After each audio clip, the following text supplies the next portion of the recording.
Welcome back to another video. Today guys, we are planning a geography lesson. So today I'm going to show you, as you can see on the screen, how I'm going to go through and plan the geography lesson for our current topic. Our topic at the minute is called Sow, Grow and Farm, which is a geography based topic with a bit of science in there too.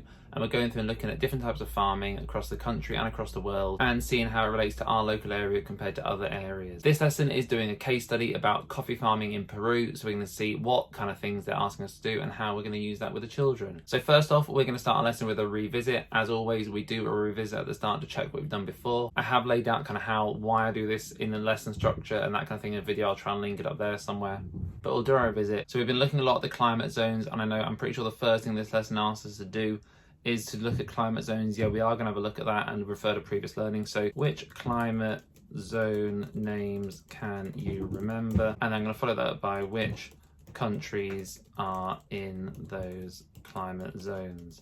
Just to see what facts they can remember about those climate zones, whether they can remember which countries are in them, that kind of thing. Then once we've done that, we're going to move on to today's learning objectives. So if I go to our lesson here, our skills we're going to be learning today, we're going to identify some of the problems of farming in a developing country and report on ways that these can be supported. So we're looking at kind of solutions for these problems, not just the fact the problems are there. So that's it. Then on to our teach. So this is where I kind of go through and I do the teaching. So first off, I need to display a range of coffee packaging, ask them to read the packaging and mark on a shared world map where the coffee originated.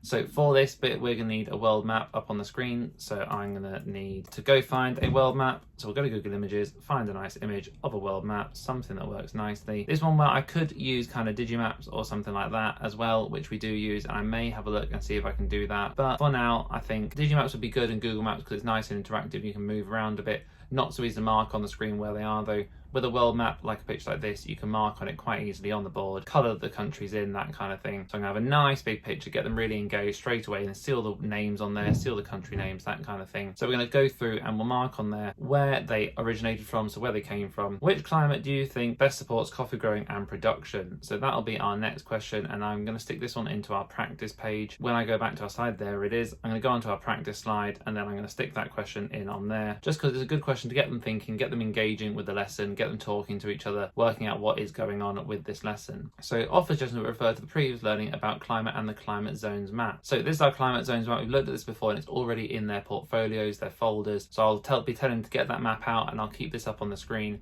I'm not going to copy and paste this onto my slides because I think I'll have it up on the screen nice and big on this tab because I can then zoom in a bit better and have a look around it a bit better. But I'll make sure I'll be using this. So I'm going to add a little sentence down below underneath this one. If I make this a bit bigger, use your climate zones map for reference, just so they can use that to help them out and use the examples that we give them. There's a reason we gave them those climate zones maps. It's for them to use when they're doing this kind of work. So I'm going to encourage them to do that. We'll be further investigating coffee farming in Peru, a developing country in South America. Share the coffee farming in Peru video with the children. So this video is on here. Now I'm not going to play this video for you all to watch because Cornerstones keep it unlisted for people that sign up to their curriculum because we obviously pay to go through their curriculum with them. So I'm not going to share that with you because obviously I haven't asked them if I'm allowed to or not. But we'll be watching that video and then we'll be going through it. I think I've just changed their hyperlink. Yeah, I have. Whoops.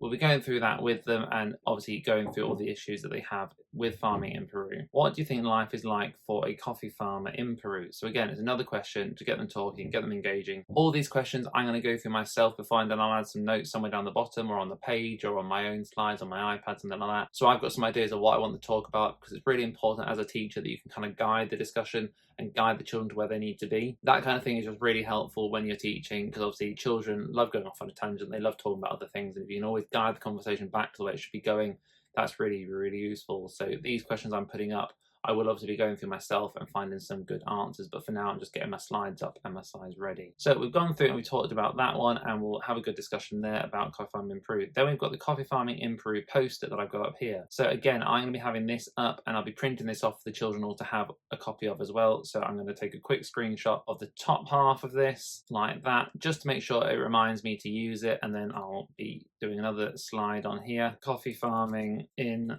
Peru poster, and I'll be popping that screenshot on there. Now this is just kind of to remind me, the children obviously looking at a picture of part of a slide isn't going to do them very good, but it's to remind me to make sure this way I'm going to kind of make sure I've got that handed out already and we can then refer to that, go through all the information on there. We go have a look down it, got some facts, shows where Peru is on the map, more facts about the climate, the regions, growing coffee earnings, link that into our PSHE that we've been doing about dreams and goals and salaries and that kind of thing. So that's all really good. Some good cross-curricular stuff there, especially with the numbers for math, that kind of thing, do some calculations with them. So I'll be popping all that into this lesson as well. So we're going to talk to support your answers. What do you think life is like? Is it good? Is it bad? You can also do some research at that point on their Chromebooks about, cost of living, quality of life in Peru, how it differs to here. And then we've got some sorting cards to have a look at too. So we always love a good sorting card. We've got 1, 2, 3, 4, 5, 6, 7, 8 cards to go through, 4 problems, 4 solutions. And again, this is where they'll have a bit of time to go through those. So I'll take another screenshot just to remind myself to go through these cards and to make sure I've got these given out too, because again, they need to be on the tables ready. It just makes the lesson go through a bit quicker and I'm not kind of wasting time giving out stuff half through a lesson all the time. So I'll go find that screenshot and stick that one in. There it is. So we'll give out these sorting cards. And again, we'll sort them out and have some really good discussions. And I think this is where Cornerstones is really good. They don't make children write for the sake of writing. At the end of the session, the children to explain the solution they felt was the most significant for coffee farmers and why. So it's not getting them to write stuff for no reason. It's not getting them to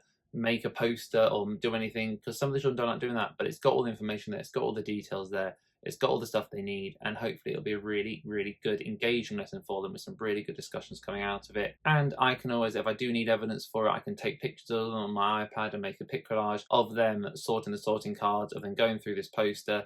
They could have got making their own one if I wanted them to, and I might do that as like an extension lesson maybe near the end of term. But for now, that is a really good lesson. So I'm going to stick on the apply bit here. This is where I think we're going to have a look at what kind of challenges we can make them do. So once they've explained what was most significant and why, I think we'll have a debate. So debate which solution you feel is the best and why. So that's where I'll get a few people that have different ideas to come together and we'll show them having a reasoned debate. And again, it's really good to kind of conflict resolution, showing children they can disagree with each other.